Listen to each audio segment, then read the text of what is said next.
Bonsoir à tous. Merci de regarder Canal 7 et bienvenue à ce tout premier numéro de votre nouvelle émission de débat politique, décryptage, cas par cas, tous les mardis désormais sur les antennes de votre chaîne panafricaine et ce durant 4 mois. Nous aurons à analyser, examiner, bref, décrypter, ceci à travers de prismes et de thèmes précis, la vie sociopolitique du Gabon dans un contexte marqué par l'élection présidentielle qui aura lieu au mois d'août prochain. Pour cette première, un thème choisi, le rôle des hommes de Dieu dans la vie politique. 2 invités, un premier qui est un homme politique, le président du BDP, le Bloc démocratique populaire. Il s'agit de Pascal Nkoulou que vous retrouverez dans la deuxième partie de cette émission, le débat. Mais pour l'heure, place à l'entretien avec notre premier invité.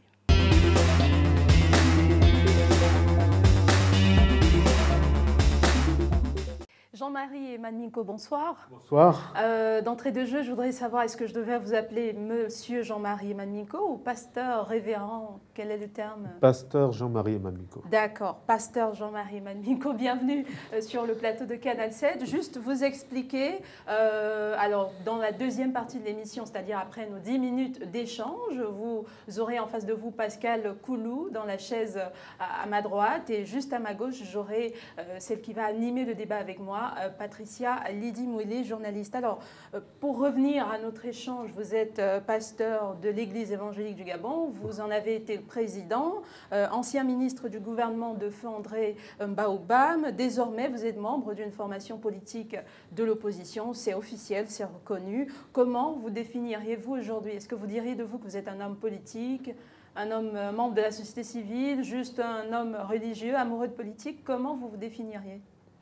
D'abord un homme de l'Église, et à ce titre, je tiens d'abord à remercier votre maison, votre chaîne de télévision, qui me fait l'honneur d'être son premier invité pour l'émission Décryptage.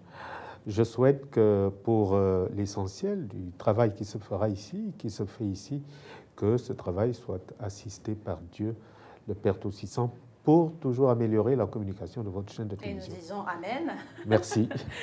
Donc, comment vous, d'abord homme de Dieu, et ensuite, est-ce que vous définiriez comme un homme politique, quelque part?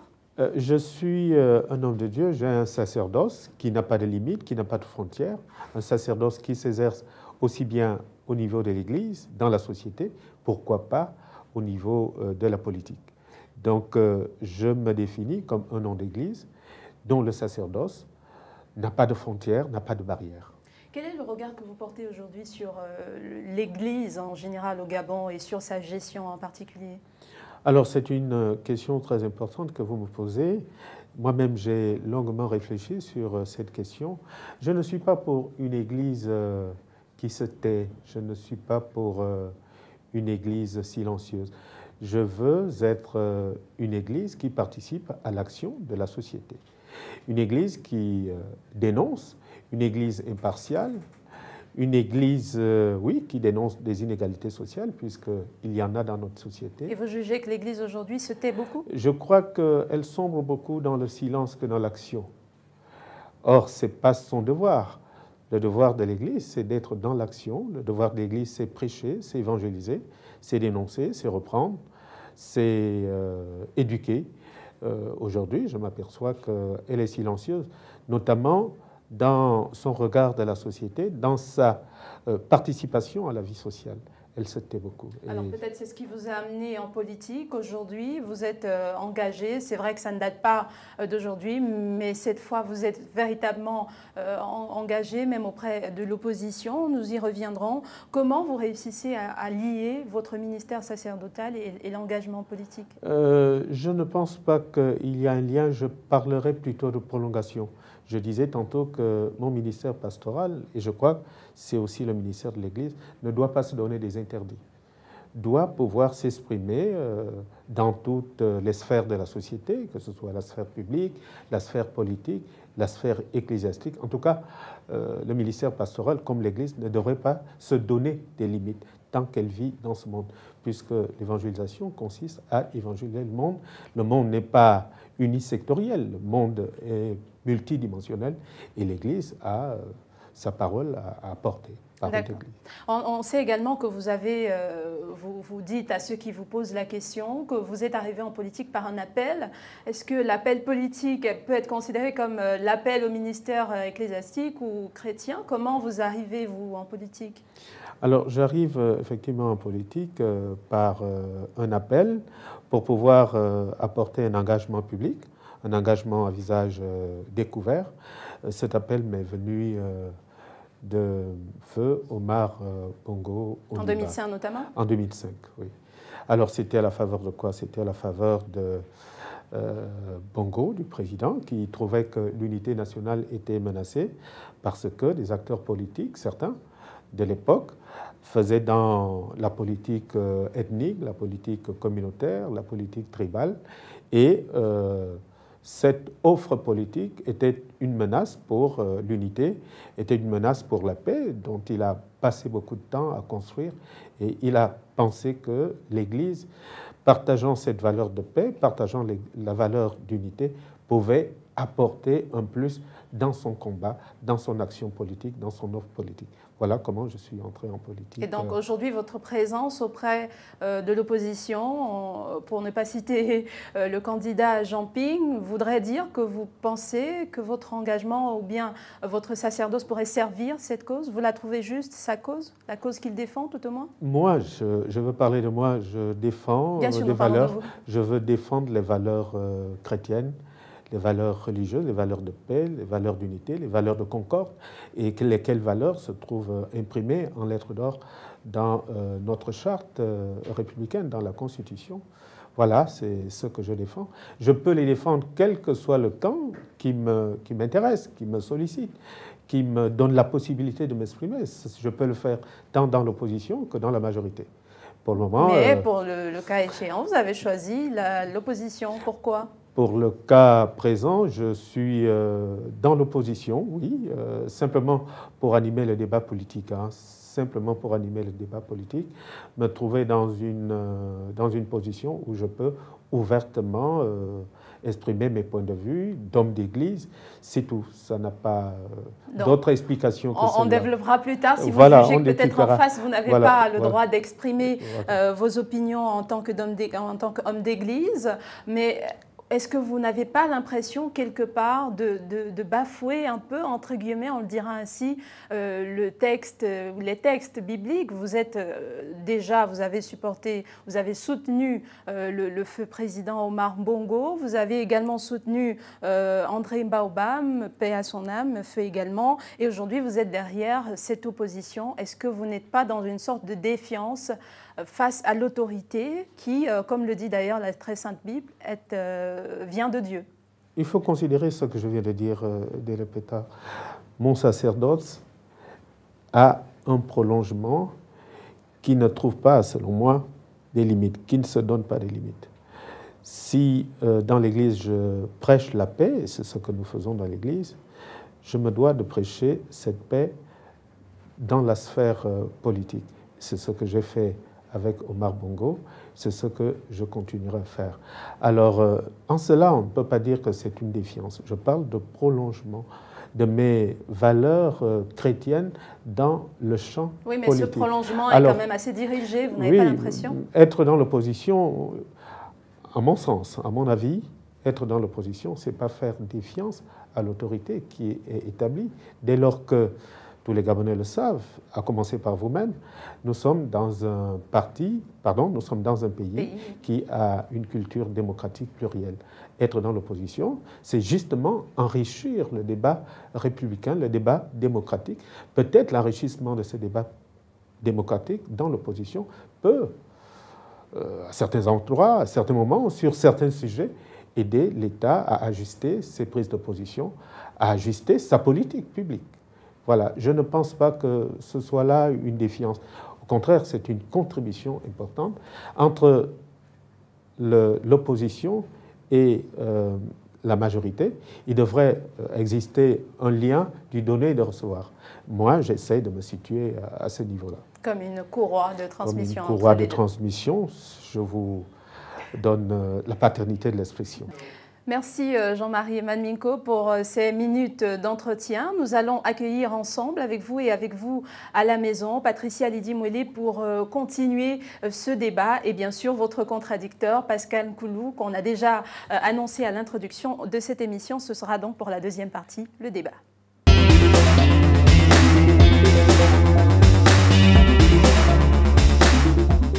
Et nous revenons pour la deuxième partie de cette émission. Nous accueillons Patricia Lydie-Mouelé. Bonsoir et bienvenue. Bonsoir Blanche. Vous allez bien? Très bien, merci. Bienvenue au débat. Je vous présente le pasteur Jean-Marie Eman-Minko, avec qui nous allons débattre tout au long des 40 minutes qui nous restent. Et nous accueillons également Patrick Koulou. Bonsoir et bienvenue.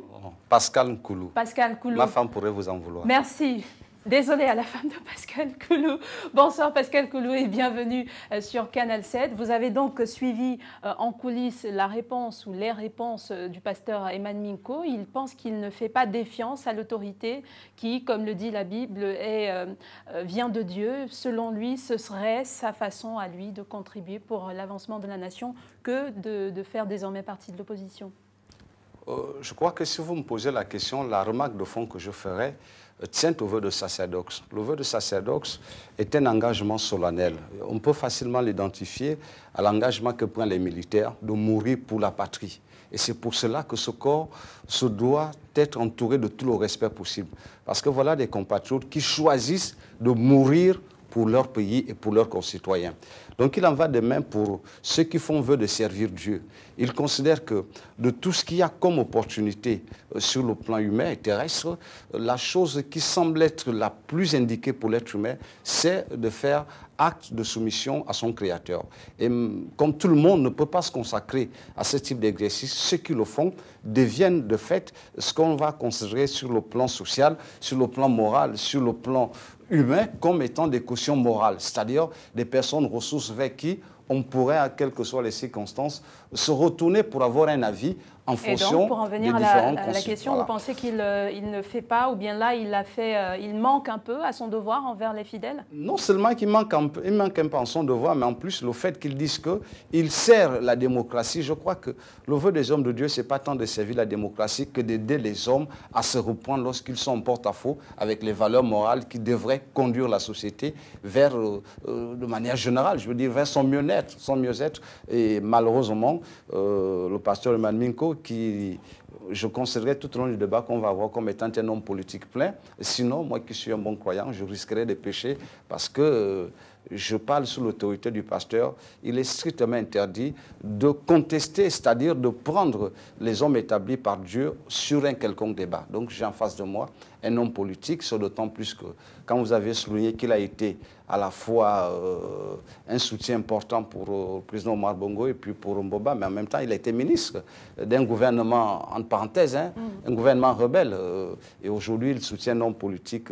Je pense donc que c'est un homme politique tout fait avec lequel je vais changer. Ça vous convient, pasteur, d'être considéré sur ce plateau que comme un homme politique? Nous devons croire tous à la liberté d'opinion. C'est sa liberté d'opinion, d'expression, c'est son jugement. Je le respecte. Mais encore une fois, je pense que Desmond Tutu, en Afrique du Sud, un homme très engagé dans l'Église, mais ça ne l'a pas interdit de prendre parti, d'avoir une action publique, une action politique, lorsque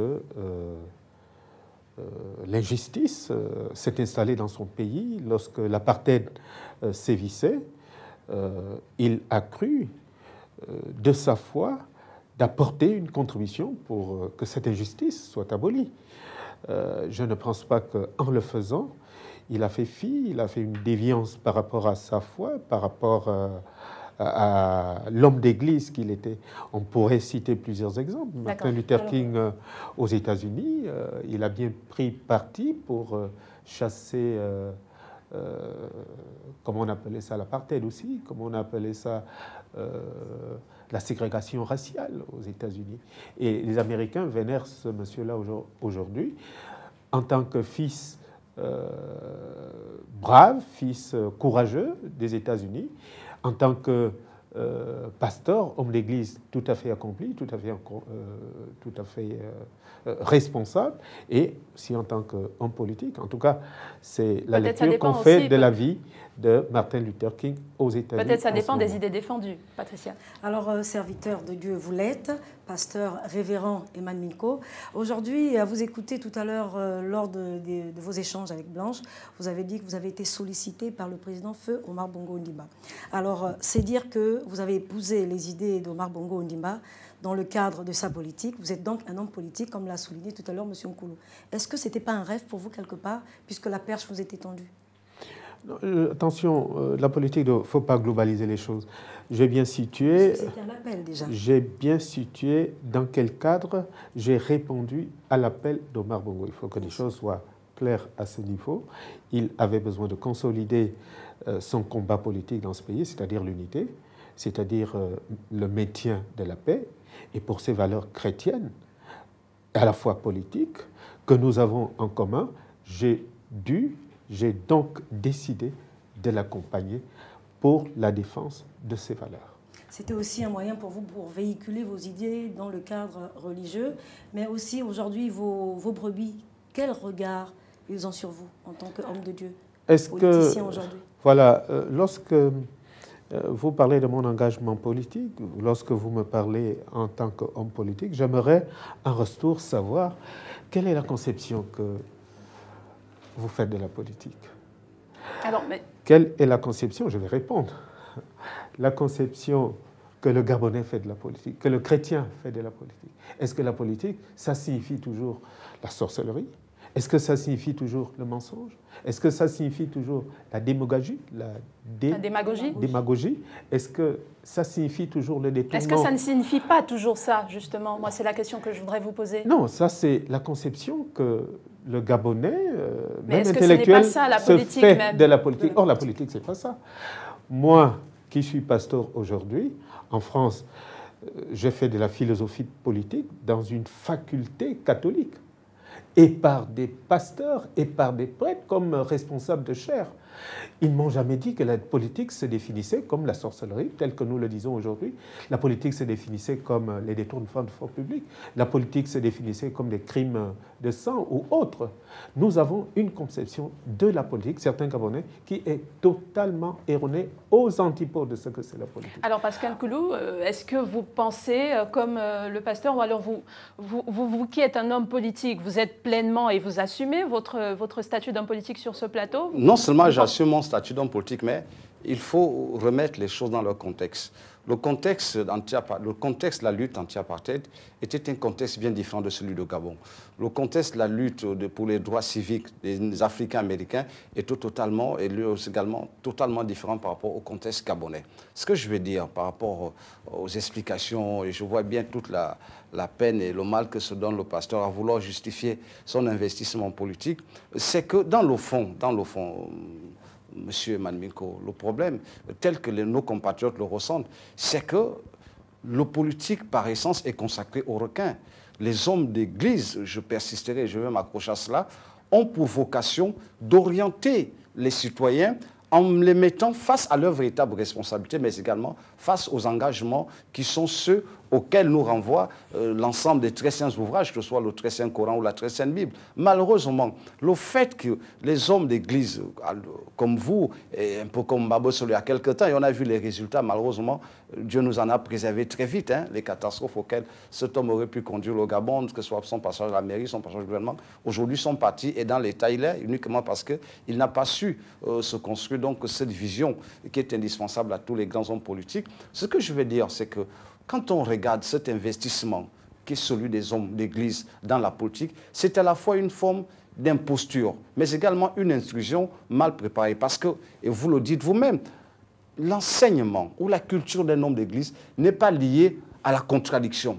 C'est un acte de foi. Vous croyez simplement. Or, par principe, la politique, ça veut être une démonstration permanente de son engagement par la capacité des hommes à respecter leurs promesses. Or, vous êtes formé, vous êtes formaté pour rester dans le contexte qui est le nôtre d'aujourd'hui, vous êtes formaté pour croire sans démonstration. Vous partez de cet univers pour dorénavant exiger la preuve à la parole. C'est à ce niveau que la démarche est un tout petit peu hasardeuse. Mieux, on pourrait le comprendre comment, M. Manminko. Et c'est pour ça que je dis, je préfère avoir affaire à l'homme politique. Parce que ceux qui aujourd'hui donnent la contradiction au président de la République actuelle, à savoir M.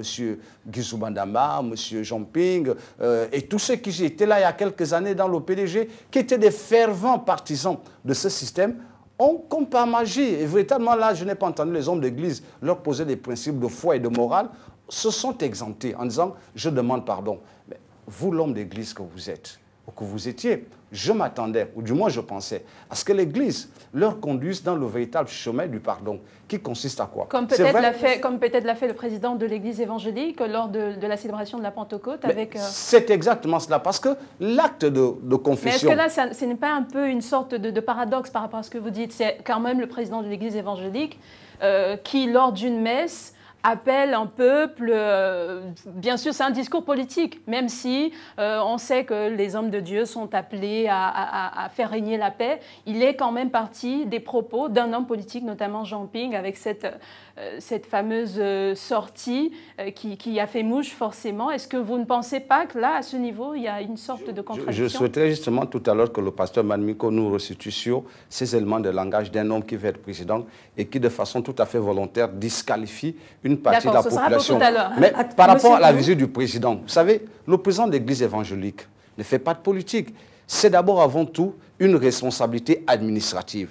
L'Église est une institution et comme telle, il se doit de collaborer avec les administrations républicaines qui existent, notamment la première d'entre elles, c'est-à-dire la présidence de la République. Or, le président de la République est une institution. Donc, la démarche ou la présence du président dans un cadre, dans un autre cadre institutionnel, on ne peut pas directement y lire une démarche politique. Ce d'autant plus que le pasteur qui est président de l'Église évangélique du Gabon ne fait pas office de gourou. Et dans l'Église, c'est les fidèles. Une assemblée des fidèles est composée, est une assemblée mosaïque, il peut y avoir des opposants. Donc, c'est en dehors des convictions, des engagements politiques. Et c'est pour cela que je veux plus considérer le pasteur Jean-Marie Manminko en disant que ce n'est pas du tout sous ce angle-là que je vois un homme politique qui prend fait et cause pour des gens qui, se sentant coupables d'avoir, pendant de très longues années, contribué à tirer le pays vers le bas, on veut de pardon, ils disent je m'excuse, je pardonne, j'ai triché, mais ils ne disent pas aux Gabonais ce sur quoi portent leurs méfaits.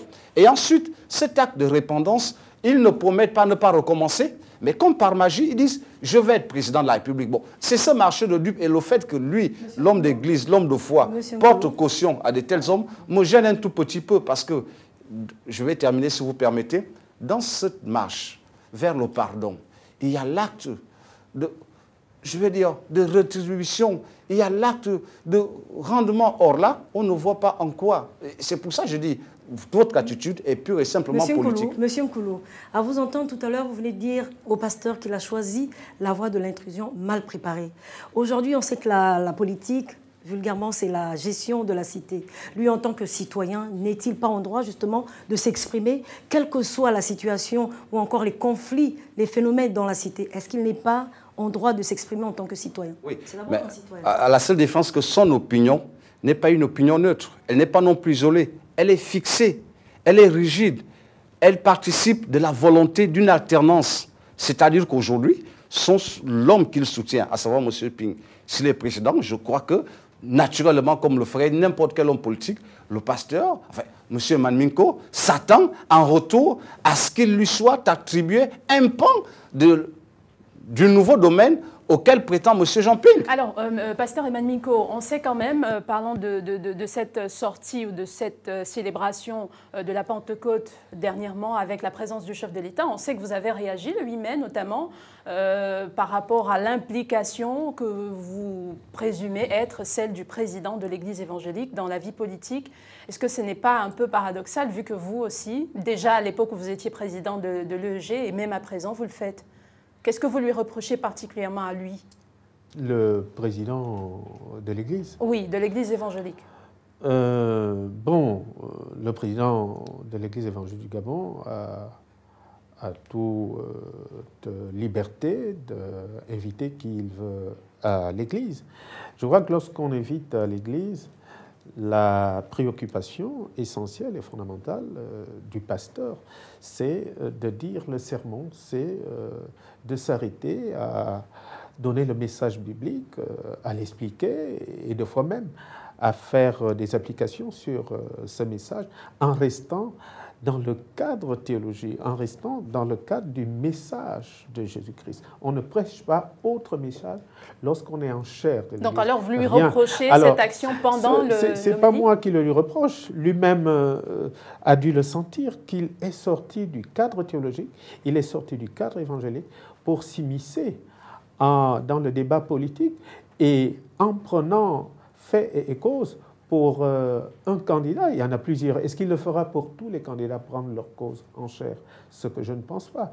Il aurait dû se limiter à la prédication. Mais on pourrait vous reprocher la même chose.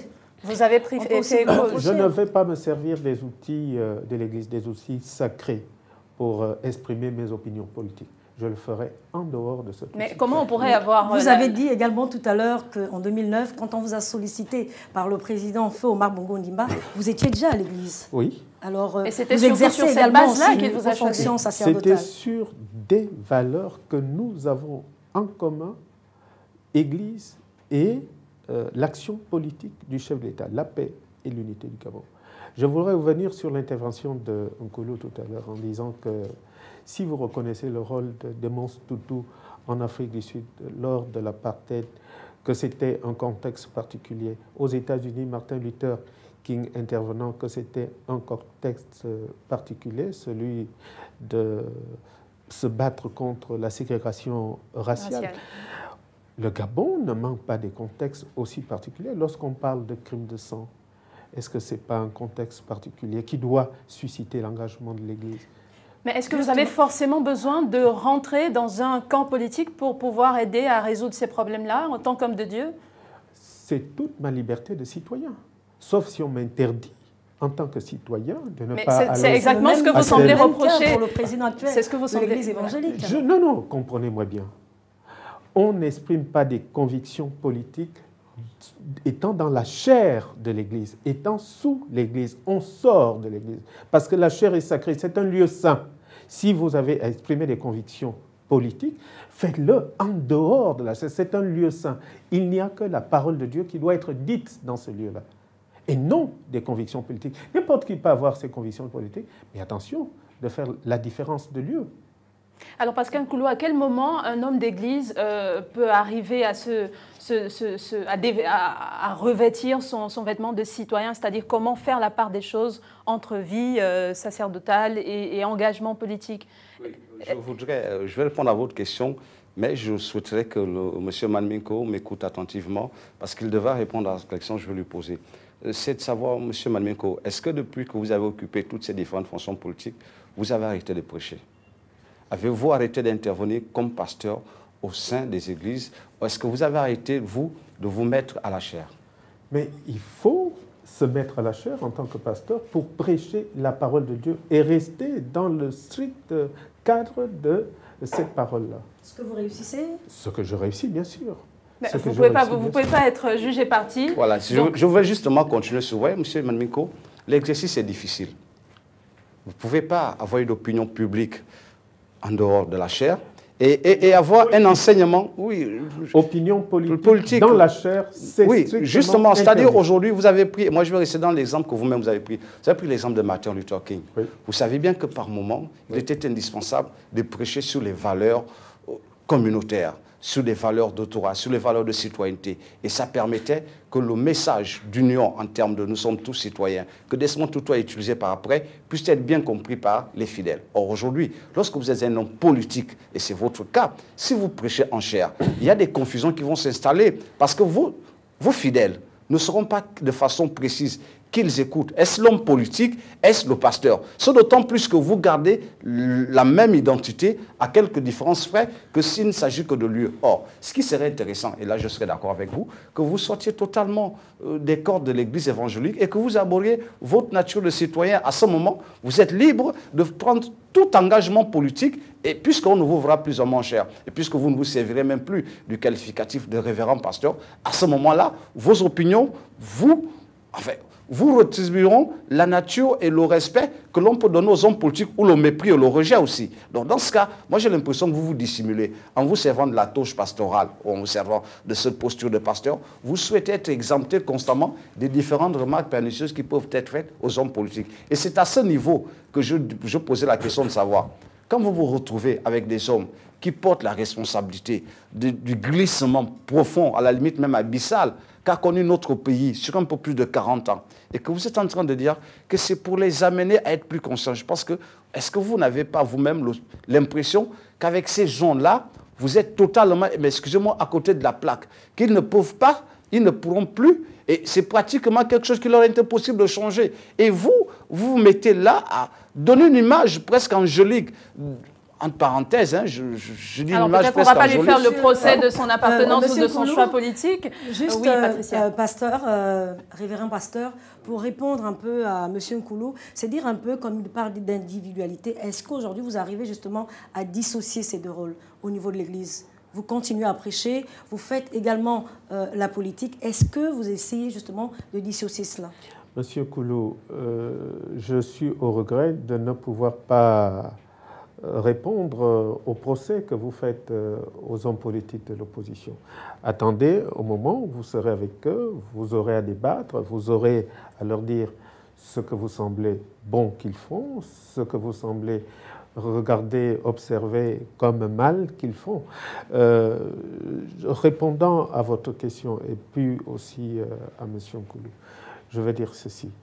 Moi, j'ai des convictions qui me amènent, que j'entraîne dans toute ma vie, dans tous les champs d'action de ma vie. Je ne me départis pas des convictions chrétiennes lorsque je me trouve dans le champ politique.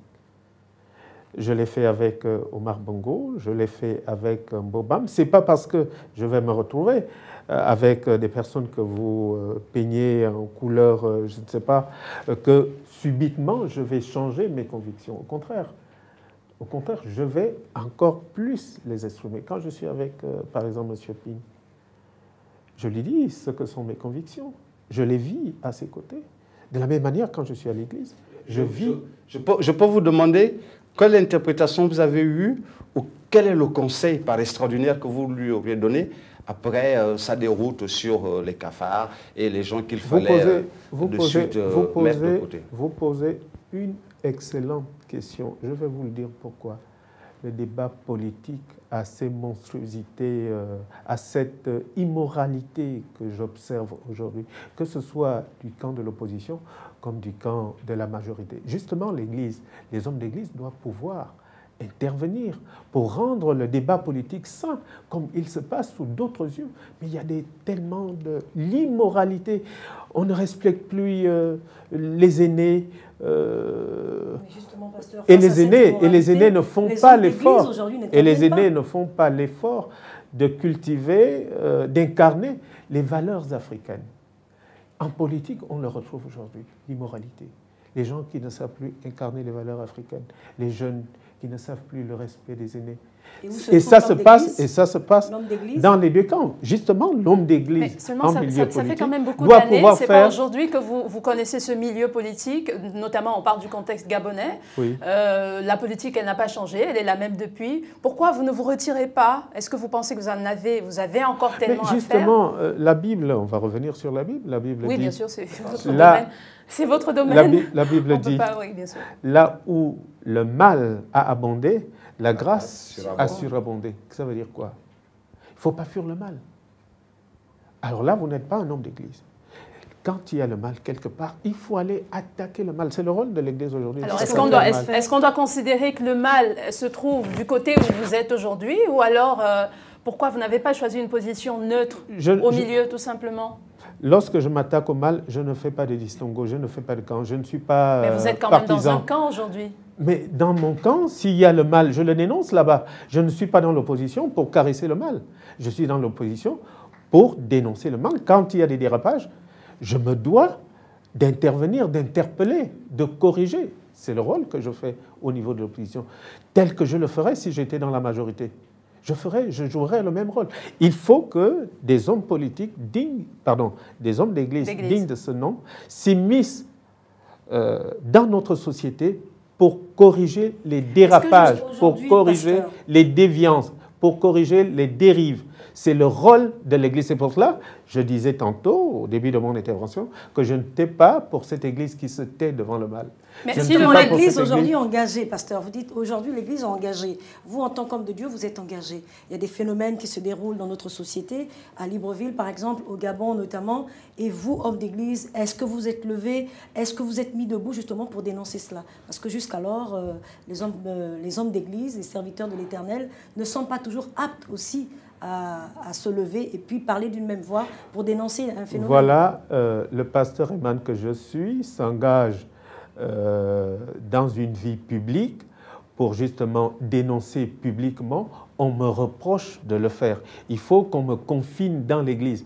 Moi, je dis, ça ne peut pas aller. Est-ce que c'est vous qui ne vous êtes pas confiné dans une opposition, justement, et l'opposition qui apparaît à des moments précis? On n'a pas d'écho de vous en dehors des périodes électorales. Pourquoi? Nous sommes, je le disais tantôt, nous sommes dans un pays démocratique à opinion plurielle, qu'on soit de l'opposition ou de la majorité. Cela ne vous interdit pas soit d'embrasser le mal ou de le dénoncer. Que je sois dans l'opposition, c'est le pays, c'est le système politique, c'est le système démocratique qui le veut. Je suis dans l'opposition, je me dois de dénoncer le mal. Je suis dans la majorité, je me dois de dénoncer le mal.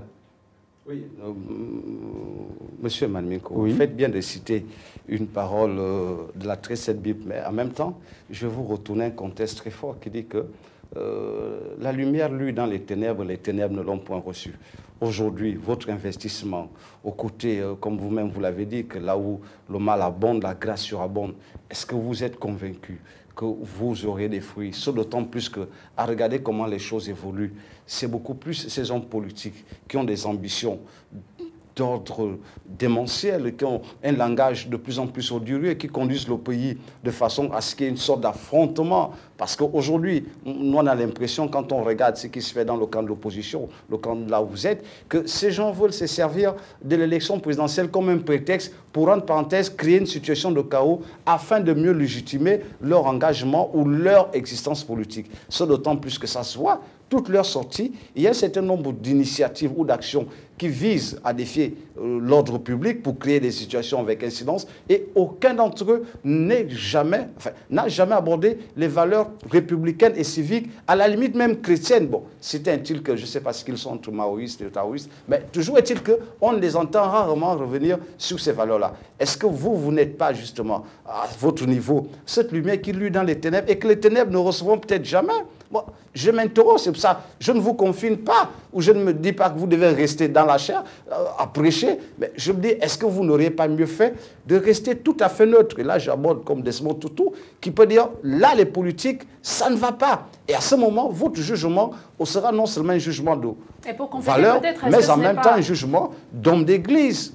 Est-ce que ce n'est pas justement face à cette aggravation, ce débat qui est en train de se détériorer, que le président, permettez-moi, de l'EEG a tenu, malgré qu'il fût dans la chair, a tenu à avoir ce discours auprès des fidèles? Est-ce que ça ne nécessite pas justement, vu le contexte, de faire ce genre de choses? Est-ce que c'est condamnable?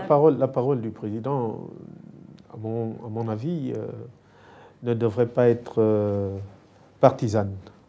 Ne devrait pas être partisane, parce que ce n'est pas seulement du côté de l'opposition. On l'a écouté, tous les Gabonais l'ont écouté, voilà. Elle a nullement été partisane, elle appelait justement à l'appel dont vous parlez. Je suis en train de vous rejoindre dans ce que vous dites, que la parole du président ne devrait pas être partisane. Ce n'est pas seulement que du côté de l'opposition qu'il y a des dérives verbales, qu'il y a des dérives éthiques. Il y en a aussi dans la majorité, il aurait dû rester un homme neutre, dans la neutralité, dans l'impartial, en dénonçant et du côté de l'opposition. On dénonce ce qui est visible, pasteur. Peut-être qu'il a dénoncé ce qui était visible et ce qui était jugé de matière à... Tout est visible. Je voulais tout de suite remercier Nkoulou de m'interpeller sur la situation délétère de notre société, sur les dérives de notre société tout à l'heure. Je voulais justement le remercier pour dire que vous-même, vous faites la lecture de notre société. Ça ne va pas. Ça ne va pas. Il y a des dérives. Il y a des situations qui ne favorisent pas l'unité nationale. Il y a des situations qui ne favorisent pas la paix. À titre d'exemple, le président de l'Église a fait parvenir dans les paroisses un communiqué qui demandait aux chrétiens de se mettre en prière parce que les lendemains électoraux ne s'envisagent pas dans la paix, dans la sérénité, et qu'il fallait prier. Il ne suffit pas, et là est mon engagement, il ne suffit pas de demander aux chrétiens de prier dans leur paroisse. Il faut aussi que le président de l'Église se lève.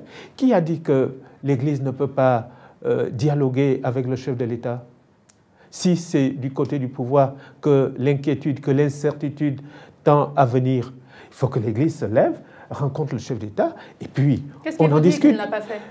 Je ne suis pas sûr. Sauf si les médias l'ont caché, mais je ne suis pas sûr. Une initiative comme ça, je ne suis pas sûr. Je ne suis pas sûr.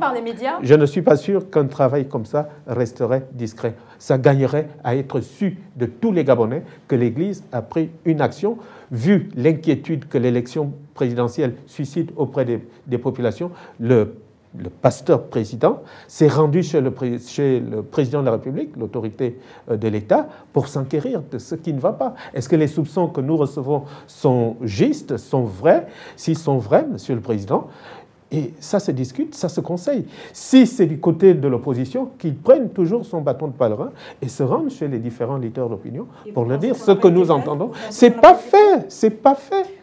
Et je pense qu'une action comme ça, action comme ça, les médias ne peuvent pas le voiler. Oui, mais vous, en tant que serviteur de l'Éternel, vous pouvez aussi prendre cette initiative et convoquer justement les autres serviteurs de l'Éternel. Si j'en parle, c'est pour ça que je disais tout à l'heure que j'étais satisfait que Pascal Nkoulou m'interpelle sur la situation sociale qui s'annonce avec beaucoup d'incertitudes. C'est pour dire que moi, j'ai pris sur moi la responsabilité de rencontrer ces différentes autorités. Vous avez rencontré, vous êtes resté apparemment. Est-ce que, Pascal Nkoulou, est-ce que le fait que le président de l'Église évangélique se lève aujourd'hui pour aller rencontrer le président de la République, le chef de l'État, est-ce qu'il ne risque pas de se retrouver devant le procès qui est aujourd'hui celui du pasteur Eman Minko, à savoir que le président de l'EEG se serait rangé du côté du pouvoir? Est-ce qu'il ne risque pas ce genre de procès?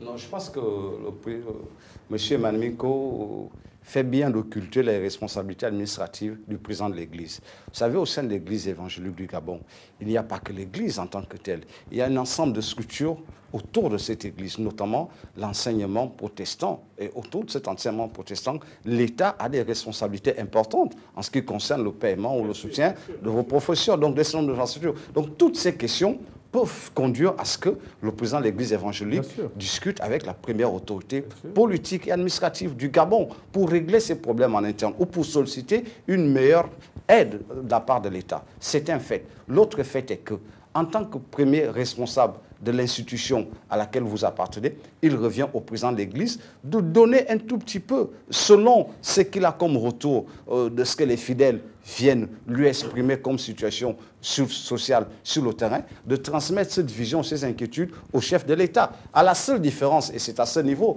que je disais que votre démarche était une démarche un peu hasardeuse, parce que lorsque les meetings se tiennent, là je parle des meetings, se tiennent au carrefour Jepenzayon, à ce moment-là, on sort du cadre d'information qui se fait d'être une information structurée, qui part d'une hiérarchie à une autre, où on aborde directement des situations d'explication publique politicienne. À ce niveau, on ne peut plus, et vous, et ceux qui sont avec vous, parce qu'on a quand même en souvenir ce meeting que vous avez tenu au Carrefour GP d'Insayon, ce meeting visait à quoi? Est-ce qu'il visait, je vais terminer une minute, est-ce qu'il visait à apporter la sérénité au sein de l'Église ou à créer justement les fractions qui feront en sorte que Et c'est pour ça que vous parlez vous-même de peur, d'inquiétude. Ces inquiétudes artificielles sont maintenant nourries au départ par les politiques, mais elles sont nourries par des hommes d'église. Et c'est à ce niveau que le bas blesse, parce que votre posture et la posture de ceux qui sont dans le groupe qui est le vôtre aurait dû être de celui de rassurer les populations et les fidèles en leur demandant d'avoir une attitude plus citoyenne dans ce qui est de l'observation. Monsieur Nkolo, s'il vous plaît, j'ai envie de dire que vous êtes chrétien. Et en tant que chrétien aujourd'hui, homme politique également, vous aussi en tant qu'homme politique, en tant que chrétien, pourquoi aujourd'hui vous ne vous levez pas également pour apporter une contribution justement auprès des hommes de Dieu, au lieu aujourd'hui de lancer des flèches contre le pasteur? Bon, déjà, je dois dire que je suis chrétien par nature. Je suis chrétien par conviction et par engagement. Vous avez aussi un rôle croyant dans la société. Justement, mon rôle, c'est de veiller à ce qu'il y ait de la vérité. La situation du Gabon d'aujourd'hui est une situation qui renvoie à la responsabilité morale plus qu'à toute autre chose.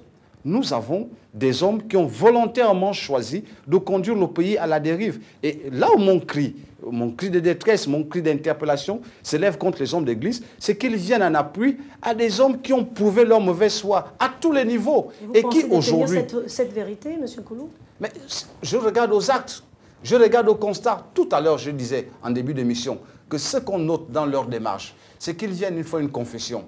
Je n'ai pas été régulier avec le pays, je porte ma responsabilité. Ils ne se situent absolument pas sur quoi. Ils ne disent pas quel est l'impact de ce que leur dérive a pu produire dans la vie des Gabonais. Ensuite, dans cette repentance, ils ne promettent pas ne pas recommencer. Et quel est l'acte de restitution qu'ils posent? Moi, je renvoie là au pasteur. C'est un exemple de Bible, dans la Bible qui est très important, c'est celui de Zaché, qui était percepteur d'impôts. Vous semblez bien connaître cette Bible. Je suis chrétien croyant. Et c'est pour cela que je ne participe pas aux désordres ou aux actions.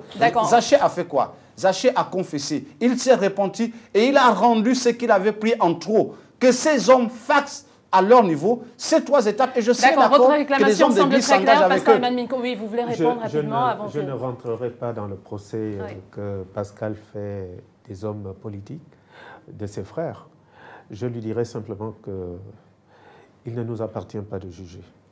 Ah, vous prenez parti et vous ne jugez pas? Il ne nous appartient pas de juger. Pourquoi nous ne devons pas juger? Nous-mêmes, nous ne sommes pas justes. Nous traînons aussi des tares. Chacun d'entre nous traîne des tares. Chacun d'entre nous. Et Dieu dit, je ne veux pas la mort du pécheur, la mort de ceux qui traînent des tares. Je veux leur rédemption. Il faut leur donner l'occasion à ces gens-là,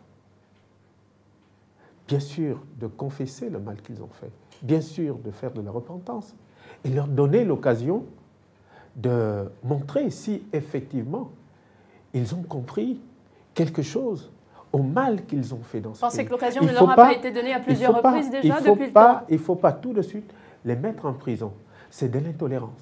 Ça non, mais depuis le temps, pasteur, vous ne pensez pas qu'ils ont eu le temps de se... Ça appartient à un autre âge.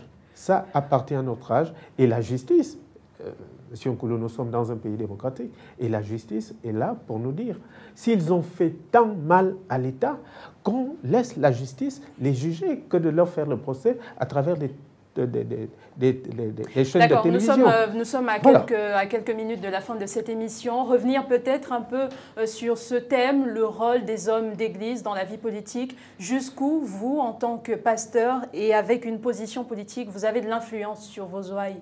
Jusqu'où?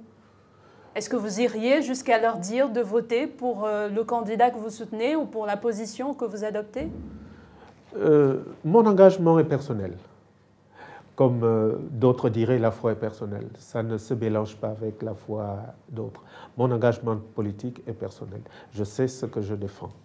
Je ne sais pas ce que défendent les Mais vous avez forcément des brebis qui croient en vous en tant que pasteur et qui peut-être se diraient qu'en tant que... J'ai des brebis. Je suis en train de vous dire que... Pas de condamnation, Monsieur Nkolo. Oui, allez-y, pasteur. Je suis en train de vous dire que nous sommes en démocratie. D'accord. Et chaque voix compte. Il n'y a pas une voix supérieure à une autre. J'ai une seule voix. Et ça m'engage. Le fidèle a sa voix. Mais vous êtes un modèle pour les fidèles. Je suis un modèle pour les fidèles pour défendre des valeurs, pour faire entendre la parole de Dieu. Et c'est ce que je fais. Je ne vais pas les obliger, je n'ai pas d'injonction à leur donner dans leur choix politique. Je n'ai pas d'injonction. Mais est-ce que ce n'est peut-être pas pour votre aura que vous avez été coopté dans de ce côté-là, pour l'aura et pour l'influence que vous pourrez avoir sur vos brebis? Est-ce que ce n'est pas pour ça que vous avez été choisi? Encore une fois, je vous parlerai des valeurs. Quand on me dit que, quand je vois qu'au Gabon, il y a recrudescence de crimes de sang, je prends mes engagements, je dénonce. Et s'il y a des chrétiens qui veulent me suivre dans cette voie, c'est une bonne voie. Mais lorsqu'il s'agit de faire des choix politiques sur des hommes politiques, chacun est libre de conscience. Je n'ai aucune influence. Je les influence par rapport aux valeurs chrétiennes, par rapport aux instructions chrétiennes. Mais lorsqu'il s'agit de faire des choix de citoyens, chacun est libre. Et je le leur dis.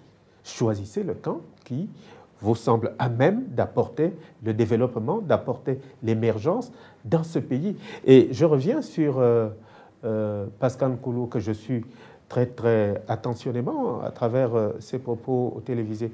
Il dit, assez contradicteur, il faut que dans ce pays, le débat politique ne se porte pas sur des personnes, mais projet contre projet. Et là-dessus, je lui donne tout à fait raison. Monsieur Nkoulou, après les propos du pasteur Révérend, est-ce que vous pensez aujourd'hui que le pasteur n'a pas sa place au niveau de la politique? Ou alors peut-être que la relation politico-religieuse n'a rien d'incestueuse? Non, la relation qui est entre l'Église et l'État n'a rien d'incestueux, d'autant plus qu'il y a une séparation nette des rôles. Hein. L'État, nous sommes dans un État laïque, l'Église participe, en plus du devoir qui est celui de conduire les hommes vers Dieu, mais également à maintenir et à promouvoir les valeurs morales auxquelles tous les citoyens devraient pouvoir souscrire. Mais ce que je veux dire, lorsque nous sommes dans cette situation où nous allons vers une élection présidentielle qui mérite ou qui porte un intérêt évident pour la survie de la nation, pour la poursuite d'un certain nombre d'actes, c'est que les hommes d'église dans notre pays, non seulement se sont trop avancés en prenant sur eux des responsabilités, donc sont rentrés dans l'arène, ne sont plus les gardiens du temple. Et c'est à ce niveau que le mal va certainement perdurer encore un peu plus. C'est d'autant plus qu'un peu partout ailleurs, les hommes d'église sont des cautions morales. Malheureusement, chez nous, leur implication dans la vie politique a fait en sorte qu'on ne cerne plus la nécessité qu'il y a de se référer aux hommes d'église parce qu'ils ont pris position. Et c'est à ce niveau que le déséquilibre qu'il y a, même dans notre pays, est à la fois spirituel, mais également sur d'autres pans de la vie de notre société. Voilà, décrypter, c'est examiner, examiner pour dévoiler. Fin donc de ce premier numéro de décryptage cas par cas. Merci au pasteur Jean-Marie Emmanuel d'être venu. Merci à vous, Pascal Nkoulou, également d'avoir participé à ce premier numéro. Merci Patricia Lydie-Mouelet. On se dit à mardi prochain. À mardi prochain. C'est adieu. Merci à toute l'équipe technique qui était avec nous. Merci à vous, à domicile, de nous avoir regardé. À très vite sur les antennes. Au revoir.